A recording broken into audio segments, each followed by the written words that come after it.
ನಮಸ್ತೆ ಎಲ್ಲರಿಗೂ. ಸೊ ಇದೇ ಕೋಸ್ಟಲ್ ಉಪಹಾರ ಹೋಟೆಲು, ಶಾಸ್ತಾನ ಬ್ರಹ್ಮನ ಹತ್ರ ಶಾಸ್ತಾನ ಕೋಸ್ಟಲ್ ಉಪಹಾರ ಅಂತ, ಶುದ್ಧ ಸತ್ಯಾಹಾರಿ ಆಯಿತಾ.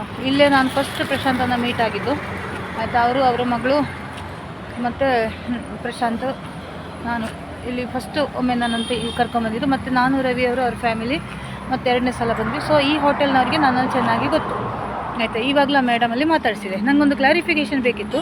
ಇಲ್ಲಿ ನಾನು ಪ್ರಶಾಂತಿಗೆ ಬ್ಲಾಕ್ ಮಾಡಿದುವಾಗ ಇದರಲ್ಲಿ ಈ ಹೋಟೆಲ್ಗೂ ಫೋನ್ ಮಾಡಿದ್ದೆ. ಆ ಮೇಡಮೇ ತೆಗೆದಿದ್ದು, ಅವರಿಗೆ ಕೇಳಿದೆ ನಾನು ಆಯಿತಾ. ಸೊ ಅವರು ಆ ಥರ ಅಂದಿಲ್ಲ. ಯಾರಿಗೆ ಅವರು ಮಿಸ್ಕಮ್ಯುನಿಕೇಷನ್ ಹೋಯಿತು ಗೊತ್ತಿಲ್ಲ. ಈ ಹೋಟೆಲ್ನವರು ಪ್ರಶಾಂತ್ಗೆ ಹೇಳಿದಾರಂತೆ ನಿಮ್ಮ ಹೆಂಡತಿ ಫೋನ್ ಮಾಡಿದರು ಅಂತ. ಅದು ಪ್ರಶಾಂತಿಗೆ ನನ್ನ ಮೇಲೆ ಸಿಟ್ಟು. ಪ್ರಶಾಂತ್ ನನಗೆ ಕೇಳ್ಬೋದಿತ್ತಲ್ಲ, ನೀವು ಯಾಕೆ ಮೇಡಮ್ ನನ್ನನ್ನು ಹೆಂಡತಿ ಹೇಳಿ ಇದು ಮಾಡೋದು. ಪಾಪ ಇವ್ರಿಗೆ ಗೊತ್ತಿರಲಿಕ್ಕಿಲ್ಲ ಅವ್ರದ್ದು ಡೈವರ್ಸ್ ಕತೆ. ಯಾರೋ ಹೆಂಗಸಿನ ವಾಯ್ಸ್ ಕೇಳಿ ಮಿಸ್ಕಮ್ಯುನಿಕೇಷನ್ ಆಗಿದೆ. ಅದನ್ನು ಪ್ರಶಾಂತ್ ನನ್ನಲ್ಲಿ ಕ್ಲಾರಿಫೈ ಮಾಡಬೇಕಿತ್ತ, ಇಡೀ ಸೌಜನ್ಯ ಹೋರಾಟಗಾರರಿಗೆ ಫೋನ್ ಮಾಡಿ ಹೇಳಬೇಕಿತ್ತ. ನಾನು ಕೇಳೋದು ಅಷ್ಟೇ ಪ್ರಶಾಂತಿಗೆ. ನಿನ್ನೆ ಪೊಲೀಸ್ ಸ್ಟೇಷನಲ್ಲಿ ಅದೇ ಹೇಳಿದರು. ಪ್ರಶಾಂತ್ ನಿಮಗೆ ಒಂದು ನನ್ನನ್ನು ಕ್ಲಾರಿಫೈ ಮಾಡಿ, ನೀವು ಯಾಕೆ ಮೇಡಮ್ ನನ್ನನ್ನು ನಾನು ಹೆಂಡತಿ ಅಂತ ಹೇಳ್ತಾ ಇದ್ದೀರಿ ಅಂತ ನನ್ನಲ್ಲಿ ಕೇಳ್ಬೋದಿತ್ತಲ್ಲ. ಅದನ್ನು ಇಡೀ ಸೌಜನ್ಯ ಹೋರಾಟಗಾರರಿಗೆ ಹೇಳುವ ಅಗತ್ಯ ಏನಿತ್ತು.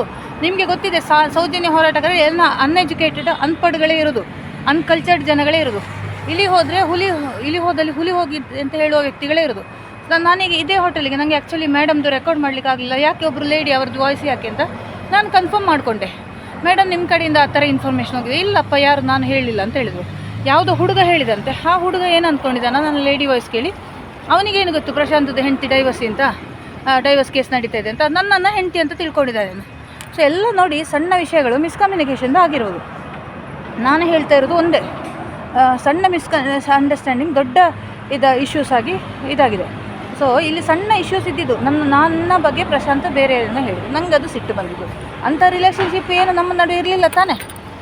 ಅದನ್ನು ಪ್ರಶಾಂತ್ಗೆ ಕ್ಲಾರಿಫೈ, ಇವತ್ತಿನ ವೀಡಿಯೋದಲ್ಲಿ ಕೂಡ ಪ್ರಶಾಂತ್ ಕ್ಲಾರಿಫೈ ಮಾಡ್ತಿಲ್ಲ. ಇಂಡೈರೆಕ್ಟ್ಲಿ ವಿಷಾಕನ್ನೇ ಅದು ಇದು ಮೆಂಟಲ್ ಮಾನಸಿಕ ರೋಗಿ ಅಂತ ಹೇಳ್ತಿದ್ದಾರೆ.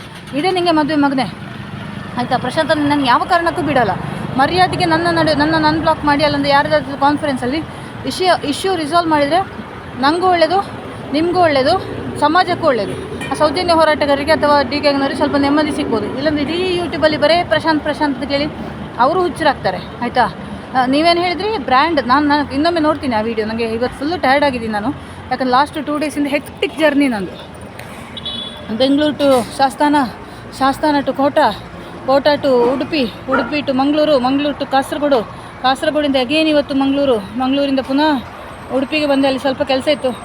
ಅಲ್ಲಿಂದ ಪುನಃ ನಾನು ಕೋಟಕ್ಕೆ ಹೋದೆ. ನನ್ನ ID ಕಾರ್ಡ್ ಅಲ್ಲಿ ಬಾಕಿಯಾಗಿತ್ತು, ಆಫೀಸ್ ID ಕಾರ್ಡು, ಈ ಪ್ರಶಾಂತಿನಾಗಿ. ನೆಕ್ಸ್ಟ್ ನಾನು ಅಲ್ಲಿಂದ ಪುನಃ ಪ್ರಶಾಂತ್ ಮನೆಗೆ ಹೋಗಿ ಅಲ್ಲಿ ತುಳಸಿ ಕಟ್ಟೆಗೆಲ್ಲ ಪೂಜೆ ಮಾಡಿ ಎಲ್ಲ ದೇವರಿಗೆ ಬಿಟ್ಟುಕೊಟ್ಟು, ಪ್ರಶಾಂತ್ ನಮ್ಮ ದೇವರಿಗೆ ಬಿಟ್ಟುಕೊಟ್ಟು ನಾನು ವಾಪಸ್ ಬಂದಿದ್ದೀನಿ. ಸೊ ಈಗ ಅದೇ ನಾನು ಹೇಳಿದಲ್ಲ, ಕೋಸ್ಟಲ್ ಉಪಹಾರ ಅಂತ ಹೋಟೆಲಲ್ಲಿ ನನಗೊಂದು ಸಾಕ್ಷಿ ಕೇಳಬೇಕಿತ್ತು. ಅವರಲ್ಲಿ ಅವ್ರದ್ದೇನು ತಪ್ಪಿಲ್ಲ, ತಪ್ಪು ಪ್ರಶಾಂತ್ ಇದೆ. ಸೊ ನೆಕ್ಸ್ಟು ನಾನು ಇವತ್ತಿಗೆ ಹೊರಡ್ತಿದ್ದೀನಿ. ಶುಭರಾತ್ರಿ. ಇನ್ನೂ ವೀಡಿಯೋ ಇಲ್ಲ. ನಾಳೆ ನಾನು ಬೆಂಗಳೂರಿಗೆ ರೀಚ್ ಆದಮೇಲೆ ಉಳಿದಿದ್ದು ಏನು ಬೆಳವಣಿಗೆ ಆಗ್ತದೆ ನೋಡೋಣ. ಇನ್ನೊಂದು ಕಂಪ್ಲೇಂಟ್ ಮಾಡ್ತಾನೆ ಪ್ರಶಾಂತ್ ನನ್ನ ಮೇಲೆ, ಯಾಕಂದರೆ ಅಲ್ಲಿ ಅವನ ಮನೆಗೆ ಹೋಗಿದ್ದಕ್ಕೆ ಏನೇನು ಮಾಡ್ತಾನೆ ನೋಡೋಣ. ನಾನು ಸಹ ಸುಮ್ಮನೆ ಬಿಡೋ ಪ್ರಶ್ನೆ ಇಲ್ಲ. ಗಾಣಿಗನನ್ನು ಪ್ರಶಾಂತನ್ನು ಸುಮ್ಮನೆ ಬಿಡೋ ಯಾವ ಕಾರಣಕ್ಕೂ ಪ್ರಶ್ನೆ ಇಲ್ಲ. ಓಕೆ, ಧನ್ಯವಾದಗಳು. ನಾನೀಗ ಬೆಂಗಳೂರಿಗೆ ಹೋಗ್ತಾಯಿದ್ದೀನಿ. ಗುಡ್ ನೈಟ್ ಎಲ್ಲರಿಗೂ.